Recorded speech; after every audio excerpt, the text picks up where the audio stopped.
तो बच्चों mental math person course कक्षा 6 आइए करते हैं प्रश्न नंबर 1। तो आज से हम शुरुआत कर रहे हैं इस वीडियो में।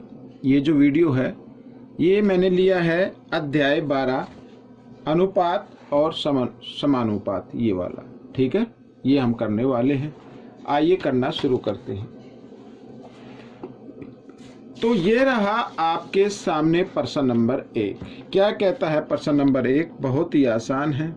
ठीक है, 96 अनुपात 108 का सरलतम रूप बताइए। सरलतम का मतलब इसको हमें देखो, अनुपात से जो आगे नंबर होता है ना उसको तो बनाते हैं अंश, और पीछे वाले नंबर को हमेशा बनाते हैं हर। अब इसको आप काट दीजिए। ठीक है, जिसके पाड़े में से आप काट सकते हैं, तो छोटे से छोटा से काट सकते हैं देखो, या बड़े से भी आप इसको काट सकते हैं। ठीक है, तो बच्चों यहाँ पर आइए मैं 4 से काट लेता हूँ। 4 दूनी 8, ठीक है, 4 चौक 16, और ये भी 4 दूनी 8, 4 सत्ते 28। ठीक है, तो ये हो गया। अब ये दोनों आते हैं बच्चों 3 के पाड़े में, 3 से काट लेते हैं। 3 अट्ठे 24 और 3 निम 27, यानी 8/9। ठीक है, अब इसको सरलतम रूप तो आ गया है। अनुपात में चाहो तो अनुपात में भी लिख सकते हो, ये आपका आंसर है। तो अंश को लिखना है आगे और हर को लिखना है पीछे। तो ये आपका प्रश्न हल हो गया। ठीक है, अब प्रश्न नंबर 2 क्या कहता है? देखो ये भी आसान है। 40 मिनट व 12 मिनट का अनुपात बताओ। अब दोनों तरफ एक जैसी यूनिट है, इधर भी मिनट है इधर भी मिनट है, तो अनुपात में लिख लीजिए। तो 40 अनुपात 12। ठीक है, अब आप चाहे तो इधर ही काट दीजिए, इधर ही आप इसको काट सकते हैं 4 से। तो 4 के 4 दाई 40 और 4 तिये 12, यानी 10 अनुपात 3 आ गया। ये आपका उत्तर बन गया। आइए करते हैं प्रश्न नंबर 3। और प्रश्न नंबर 3 क्या कहता है? 4 सप्ताह का 28 दिनों से अनुपात बताओ। 4 सप्ताह, अब इस सप्ताह के दिन बना लीजिए। ठीक है, एक सप्ताह में कितने दिन होते हैं? 7। तो 4 में कितने होंगे? 4 को 7 से गुणा कर दो और अनुपात का निशान लगाओ और 28 इस तरीके से। ठीक है, अब 7 चौक 28 और अनुपात 28, तो 28 एकम 28, 28 एकम 28, तो 1 अनुपात 1, सॉरी 1 अनुपात 1, ये आपका उत्तर बन गया, 1 अनुपात 1। ठीक है, आइए प्रश्न नंबर 4 कर लेते हैं। प्रश्न नंबर 4 क्या कहता है? ये भी आसान है। एक चॉकलेट की कीमत 10 रुपए है और एक टॉफी की कीमत 50 पैसे है, तो एक चॉकलेट व 2 टॉफियों के मूल्य का अनुपात बताना है। भाई एक चॉकलेट की कीमत क्या है? यहां पर मैं लिख लेता हूं, एक चॉकलेट की कीमत बराबर 10 रुपए। ठीक है, और एक टॉफी की कीमत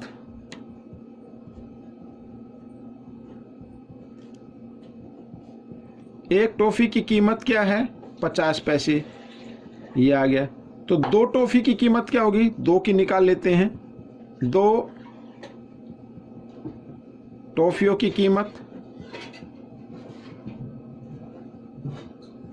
तो 50 पैसे होगी उसकी भी, यानी इस 50 पैसे को आप 2 से गुना कर दे तो कितना आ जाएगा? 1 रुपया आ जाएगा, यानी 100 पैसे हो गए और 100 पैसे का क्या होता है? 1 रुपया बन जाता है, 1 रुपया। अब इनके मूल्य का अनुपात बताना। पहले चॉकलेट लिखा तो पहले चॉकलेट का मूल्य लिखना है अनुपात, और फिर लिखा 2 टॉफियों तो 2 टॉफियों का अनुपात पीछे लिखना है। ठीक है, अब भाई ये भी रुपए हो गए और ये भी रुपए हो गए, तो लिख सकते हैं एक जैसी यूनिट बनाकर। तो 10 अनुपात 1 ये आपका उत्तर बन जाएगा। ठीक है, आइए करते हैं प्रश्न नंबर 5। तो प्रश्न नंबर 5 ये रहा आपके सामने। तो प्रश्न नंबर 5 क्या कहता है? विजय एक पृष्ठ को 10 मिनट में लिखता है और विजेता एक पृष्ठ को 1 घंटे में लिखती है। तो विजय और विजेता द्वारा एक पृष्ठ लिखने में लगे समय का अनुपात बताना है। अब विजय एक पृष्ठ को कितने में लिखता है? 10 मिनट में लिखता है, 10 मिनट। अनुपात का निशान लगा लो। और विजेता एक पृष्ठ को 1 घंटे में लिखती है, 1 घंटा, ये घंटा है। ठीक है, ये क्या है? मिनट है, और ये क्या है? घंटा। मैं यहाँ पर लिख देता हूँ 1 घंटा, और इधर है 10 मिनट। ये चलो इधर लिख लेता हूँ मैं 10 मिनट। ठीक है, इस तरीके से। अब एक जैसा अनुपात होगा तभी हम इसको हल कर पाएंगे। तो 10 ये मिनट है, ये घंटा है, तो इस घंटे के भी मिनट बना लेते हैं। तो एक घंटे में 60 मिनट होते हैं, तो 60 से इसको गुना कर लेते हैं। ठीक है, अब 10 से इधर ही काट दे, 10 एकम 10 और 10 छिक 60। ठीक है, 10 छिके 60 होता है। तो ये क्या आ गया, 1:6 आ गया बच्चों। ठीक है, लिखने में लगे समय का अनुपात क्या है, 1:6 है। तो ये आपका प्रश्न हल हो गया। आइए प्रश्न नंबर 6 कर लेते हैं। प्रश्न नंबर 6 क्या कहता है, 3:11 के 3 तुल्य अनुपात बताना। 3 तुल्य, अब ये तो बहुत ही आसान है भाई, अनुपात दिया हुआ 3:11, इसके 3 और तुल्य बताने, यानी समान, इसी के समान। तो 3 को 2 से गुणा कर दो, 3 दूनी 6, तो 11 को भी 2 से कर दो, 11 दूनी 22। एक तो ये हो गया। अब 3 को 3 से गुणा कर दो, 9 अनुपात 11 को भी 3 से कर दो, ये आ गया। अब 3 को 4 से कर दो, 3 चौक 12, अब 11 अनुपात और 11 को भी 4 से कर दो, ये आ गया। तो ये समान अनुपात आ गए, मीन्स तुल्य अनुपात आ गए। ठीक है, तो इस तरीके से ये प्रश्न आपको करना है। तो बच्चों ये प्रश्न नंबर 6 भी आपका हो गया है। आइए करते हैं प्रश्न नंबर 7। ये रहा प्रश्न नंबर 7 आपके सामने। तो प्रश्न नंबर 7 क्या कहता है, देखो प्रश्न नंबर 7, अनुज और टीना की वर्तमान आयु क्रमशः 28 वर्ष तथा 34 वर्ष है। ठीक है, ये वर्तमान आयु है। 4 वर्ष पहले अनुज और टीना की आयु का अनुपात बताना। 4 वर्ष पहले, तो देखो 4 वर्ष पहले आयु निकाल लेते हैं। पहले 4 वर्ष पहले अनुज की आयु, अनुज की आयु अभी कितनी है, 28 वर्ष। इसमें से 4 साल घटा दो तो 24 वर्ष हो जाएगी। ठीक है, और टीना, ये भी 4 वर्ष पहले टीना की आयु कितनी थी 4 वर्ष पहले, तो अब कितनी है, 34 वर्ष है।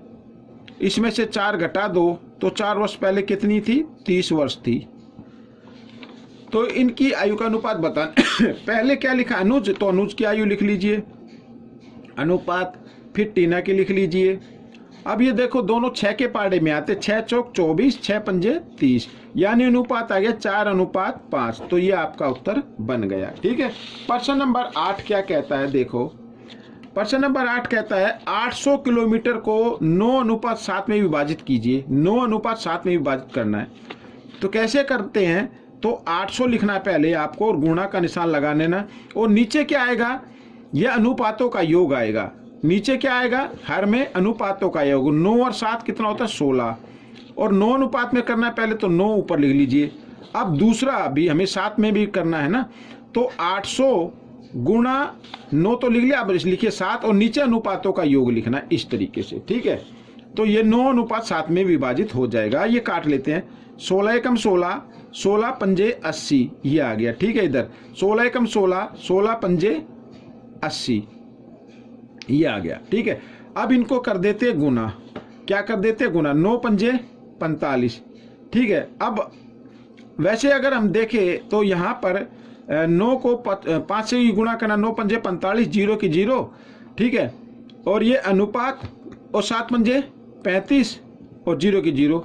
तो 800 किलोमीटर को हमने 9:7 में विभाजित कर दिया, यानी ये 9:7 में विभाजित हो गया है। 450 किलोमीटर और 350 किलोमीटर। ठीक है, तो ये आपका उत्तर हो गया। चाहे तो आप इसको लिख सकते हैं 450 किलोमीटर, इस तरीके से लिख लीजिए, अनुपात 350 किलोमीटर, ऐसे भी लिख सकते हैं। अदरवाइज यहां तक भी कर सकते हैं। ठीक है, आइए करते हैं प्रश्न नंबर 9। तो प्रश्न नंबर 9 क्या कहता है, ये रहा आपके सामने। दो संख्याओं का अनुपात 3:7 है। यदि दोनों संख्याओं का योग 180 हो तो बड़ी संख्या कौन सी होगी, बड़ी संख्या कौन सी होगी। अब सबसे वही करना है बिल्कुल। देखो तो इसमें बड़ा अनुपात क्या, 7, तो जाहिर सी है जिसका अनुपात ज्यादा होगा वही बड़ी संख्या होगी। तो आपको लिखना 7 बटे, नीचे आएगा अनुपातों का योग, तो 7 जमा 3 कितना हो जाएगा, 10, और गुणा कर देना है 180। तो यहाँ पर यह आ जाएगी बड़ी संख्या। ठीक है, यह आ गई बड़ी संख्या। तो 0 से 0 काट दिया, 18 सत्ते। ठीक है, 18 सत्ते कितना होता है? 126 होता है। यहाँ पर लिख दीजिए, ये आ गया बच्चों 126। और हाँ, एक चीज और भाई, इसमें तो पूछा बड़ी संख्या, अगर पेपर में पूछा है छोटी संख्या तो फिर आप क्या करना है, छोटी अनुपात को ऊपर लिखना है। ये छोटी संख्या का मैं बताता हूँ, अपनी तरफ से बता रहा हूँ, छोटी संख्या। ठीक है, छोटी संख्या क्या होगी? तो छोटी संख्या का अनुपात ऊपर लिखिए और अनुपातों का योगफल नीचे लिखिए और गुणा 180 कर दीजिए। तो 0 से 0 कट गई, 18 तिया 54। ये छोटी संख्या आ गई। ठीक है, आइए करते हैं इसका 10वां पाठ, आखिरी भाग है, प्रश्न नंबर 10। अनीस, रीना और यामिनी के बीच 80 को 1:2:5 में बांटिए। बिल्कुल आसान है। तो सबसे पहले आपको अनीस का करना है। अब पहले अनीस लिखा हुआ है तो अनीस का अनुपात कितना? 1। तो 1 ऊपर लिख लीजिए और नीचे अनुपातों का योग लिखना, 5 और 2 7 और 1 8 और गुना कर देना है 80। इस तरीके से 8 एकम 8, 8 दाई 80, यानी ये 10 रुपये आ गया। अनीस का पाठ कितना आ गया? 10 रुपये। अब रीना लिखा है तो रीना का निकाल लेते हैं, क्योंकि रीना दूसरे नंबर पे लिखा तो दूसरे अनुपात, दूसरे नंबर पर क्या लिखा? 2, तो 2 ऊपर लिखना है और नीचे अनुपातों का योग ही आएगा, ये हमेशा। और 80 गुणा 80। ठीक है, 8 एकम 8, 8 दाई 80, 2 10 दूनी 20, ये आ गया बच्चों 20 रुपये। इस तरीके से।